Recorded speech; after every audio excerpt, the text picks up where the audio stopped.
Pirate Radio. Good morning, sir.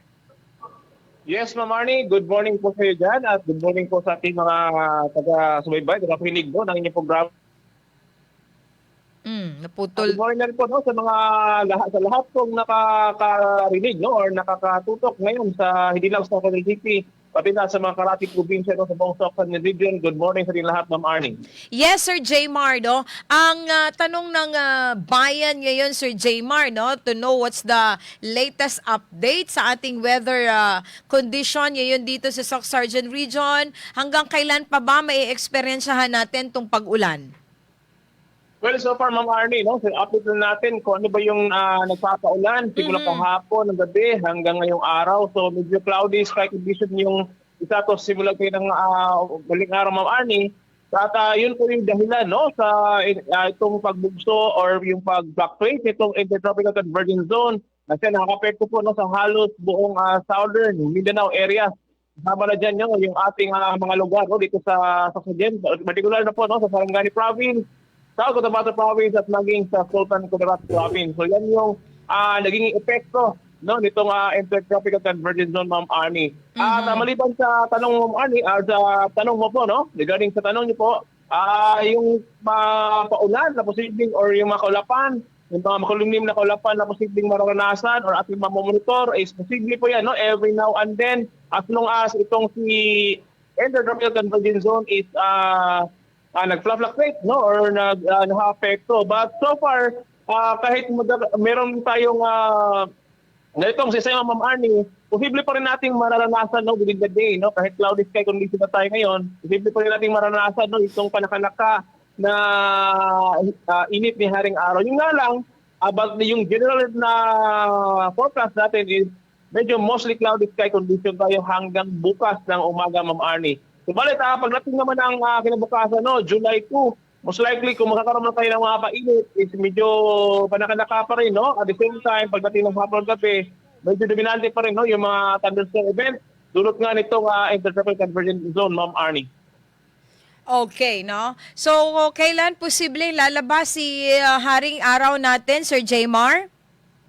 Well, the possibility, Ma'am Arnie, kahit ngayong araw, no, makulimlim ngayong araw, most likely bukas ng umaga, Ma'am Arnie, no, mararanasan natin yan, no, ng bahagya or yung panakanakang init ni Haring Araw. Yung nga lang, nabanggit natin, Ma'am Arnie, medyo dominante pa rin, no, or mostly cloudy sky condition pa rin yung ating averaging no, na forecast sa mga araw no, within the week, Ma'am Arnie. Dahil nga yan, sa fluctuating status, no, itong intertropical convergence zone, at posible pong may epekto na rin ito no sa yung init no or yung daytime o during daytime period within the week, Ma'am Arnie. But so most likely kung magkakaroon man namang ng development no or pagbabago tungkol po sa sitwasyon natin ngayon, hindi natin matansya no mabanggit or masabi, Ma'am Arnie, kung kailan anong araw talagang babalik na tuluyan no itong long time duration no, na magkakaroon tayo ng mga mahabang init na ring araw, so medyo best chance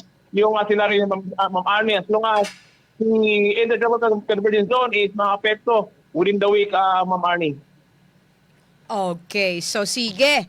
So lastly, Engineer Artigas, ano po yung ating reminders sa ating mga listeners ngayon sa ating weather condition? Well, so far, simula kahapon, nakaranas na tayo ng matinding paulan sa kahit ng lugar, no? Lupalop ng ating Soc Sargent Region. At ika nga, sa ngayong araw, Ma'am Arnie, nakapagpalabas na tayo ng maraming rainfall advisories at maging heavy rainfall warning.